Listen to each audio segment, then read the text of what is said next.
लेकिन यदि हम अंदर से पक्के रहें तो दुनिया की कोई भी ताकत आपको बिगाड़ नहीं सकती। और अंदर से बहुत कमजोर रहेंगे तो दुनिया की कोई भी ताकत आपको सुधार नहीं सकती। सुधरना भी आपके हाथ में, बिगड़ना भी आपके हाथ में। धन्य है हनुमान जी, बाल्यकाल क्या गजब का हनुमान जी का। अवतार हुआ माता अंजना के यहां, देवताओं ने वरदान दिया। एक दिन भगवान महादेव आए और हनुमान जी से बोले, दो रूप में है शंकर जी, बोले एक काम करो, तुम वानर रूप धारण करो, हम मदारी बनकर चलते। कहां? अयोध्या चलते। वानर बनकर के हनुमान जी वानराणामुधीशम रघुपति प्रिय भक्तम वात जातम नमा। हनुमान जी वानर बनकर आए, महादेव मदारी बनकर आए, अयोध्या में यत्र तत्र सर्वत्र खेल दिखाने लगे। किसी ने भगवान शंकर से पूछा, अभी कुछ दिन पहले आप दर्शन करके गए राम जी के, राम जी के दर्शन भगवान शंकर करके गए काकभूषण जी के साथ, पर दिल है कि भरता नहीं।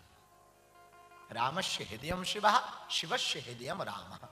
राम जी के हृदय में भगवान शंकर का वास है, भगवान शंकर के हृदय में राम जी का वास है। रहा नहीं जाता राम जी के बिना। और भगवान शंकर जब आए तब लाइन में मिले, मन नहीं भरा। दूर से देखा तो राम जी ने भी देखा, आ गए, बोले बाबा भी बोले आ गए, लेकिन तब तक सेवादार, हे चलो चलो चलो, जी नहीं भरा। तो फिर बाहर बैठ गए, चेला काकभूषुंडी जी को लेकर के ज्योतिषी बन गए। अब जो सरयू के किनारे को जावे सोई बुला ले, तेरे बाप का नाम रामलाल है, दादा का नाम फलाना है, और तू अभी मत जा, डूब जाएगा। और वैसे ही होता था। धीरे धीरे फेमस हो गए कि बहुत खतरनाक आदमी है, बहुत जानता है, गजब का ज्योतिषी है, सब बता देता है, सब बता देता है। हल्लापुरे में हुआ तो कौशल्या माँ को पता लगा।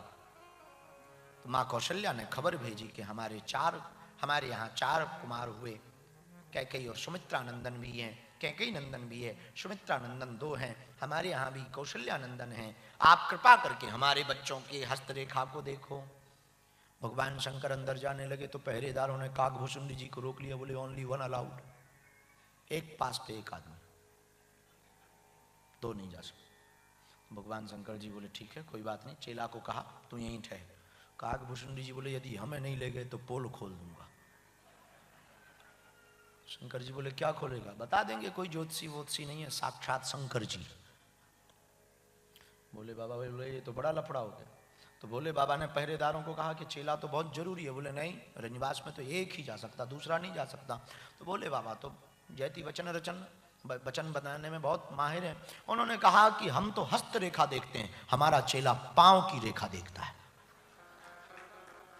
इसलिए बहुत जरूरी है इसका, जरा खबर करो अंदर। तो कौशल्या माँ के पास गए, बोले 2 आना चाह रहे हैं, एक हस्त रेखा देखता, दूसरा पैरों की रेखा देखता है। तो बोले कि ठीक है फिर आने दो। दोनों ने गए, भगवान शंकर ने हस्त रेखा देखी, काकभूषुंडी जी ने चरण रेखा देखी। कुछ देर तो हाथ पकड़ के टटोलते रहे, अब नेत्रों से दर्शन करते रहे, पर फिर भी दिल भरा नहीं। आज भगवान महादेव मदारी बनकर आए और हनुमान जी वानर बनकर आए, खेल दिखाया, पूरे अयोध्या में हल्ला हो गया। राम जी थोड़ा बड़े हो गए, अद्भुत वानर है, छलांग लगाता है, नाचता भी है, रूठ भी जाता है। राम जी ने पिता महाराज दशरथ से कहा हमको तो खेल देखना है वानर का। महाराज दशरथ ने भवन में बुला लिया और पहली बार हनुमान जी भवन में आए।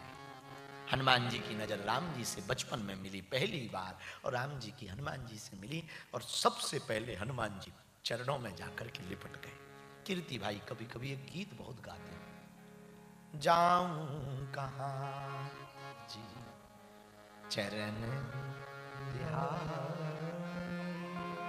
जाऊं कहां जी चरण, आपके चरणों को छोड़कर हम कहां जाएं।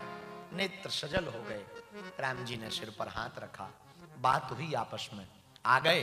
हनुमान जी बोले आ गए। अब बहुत देर खेल दिखाते दिखाते कितना दिखाएं, तो दशरथ जी ने टोका कि शाम हो गई है, बंद करो जाओ। कुछ निछावर थी। हनुमान जी राम जी के चरण पकड़ के कहने लगे, हम जा नहीं पाएंगे, ये दिल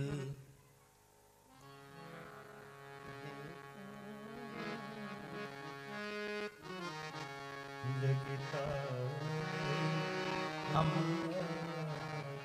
आपके बिना हमारा दिल नहीं लगता, अब आपको छोड़कर कहां जाएं, मन नहीं करता जाएं। तो तुरंत फिर भगवान हनुमान जी ने चरण पकड़े, आंखों से आंसू बह रहे। राम जी ने एक उपाय किया। क्या? पिताजी से कहा कि हमको ये बंदर चाहिए, आपके बिना हम जा नहीं पाएंगे, रह नहीं पाएंगे, इस बानर के बिना हम रह नहीं पाएंगे। तो महाराज दशरथ ने कहा कि बहुत बंदर आते हैं और बंदर ले लेंगे, आप इनको जाने दो। भगवान राम मचल गए, हमको तो यही बंदर चाहिए। मामा जी, पूज बक्सर वाले मामा जी गीत गाते हैं, मैं तो बानर लूंगा लंबी पूंछ वाला, मैं तो बानर लूंगा लंबी पूंछ वाला, मैं तो बानर लूंगा लंबी पूंछ वाला, मैं बानर लूंगा मैं तो बानर लूंगा लंबी पूंछ वाला, मैं तो बानर लूंगा लंबी पूंछ वाला, मैं तो बानर लूंगा लंबी पूंछ वाला। हम तो यही बंदर लेंगे, ये हमें बहुत प्रिय लगा है। अब हनुमान जी भी चरण पकड़ लिए, राम जी भी चरण, राम जी ने सिर पर हाथ रख दिया। महाराज दशरथ ने खूब समझाया, राम जी नहीं माने, मचल गए। मैं तो बानर लूंगा, मैं तो बानर। पूज्य गोलोकवासी नारायण दास भक्तमाली जी महाराज, बक्सर वाले मामा जी की रचना, जरा हाथ उठाओ। ओ मैं तो बानर लूंगा लंबी पूंछ वाला, तो बानर लूंगा, ओ मैं तो बानर लूंगा लंबी पूंछ वाला।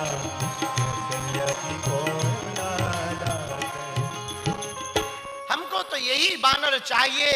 राम जी ने सिर पर हाथ रख दिया, हनुमान जी ने चरण पकड़ लिए। दशरथ जी ने भगवान शंकर से कहा, ए मदारी, ये बानर हमारे बालक को बहुत प्रिय भा गया, इसका कुछ मूल्य ले लो।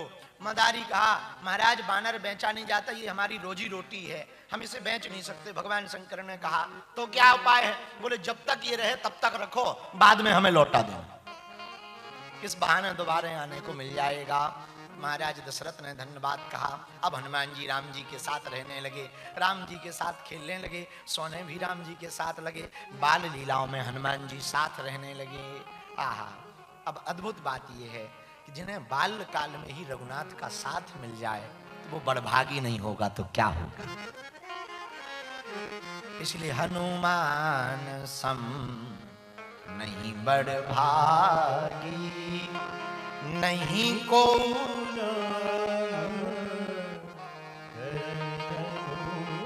हनुमान जी के जैसा कोई बड़भागी नहीं।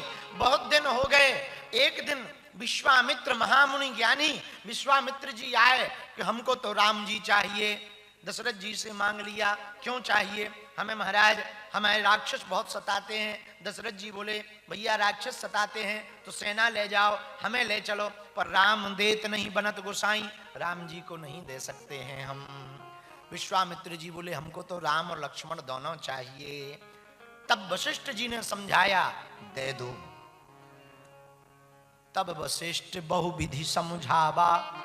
चौपाई के दो अर्थ बहुत प्रकार से समझाया, एक अर्थ ये है, लेकिन दूसरा अर्थ ये है, तब वशिष्ठ बहुविधि। कान में दशरथ जी के बोले, जाएंगे अकेले, आएंगे जोड़ा से। बोले मतलब? बोले जनकपुर पहुंच जाएंगे, ब्याह ब्याह हो जाएगा, बढ़िया है, दे दो जाने दो, शादी हो जाएगी। तो दशरथ जी बोले, हमारे बालक है, उनको शादी की कोई दिक्कत थोड़ी है, हम धर्म चक्रवर्ती हैं, शादी हो जाएगी। वशिष्ठ जी बोले, आप नहीं कर पाओ। बोले क्यों? बोले कहीं शादी तय हो और कोई आपके बारे में बता दे बुढ़ापे में हुए, आफत हो जाएगी, और कोई ये बता दे खीर से पैदा हुए, शादी टूट जाएगी। इसलिए जाने दो, इसलिए जाने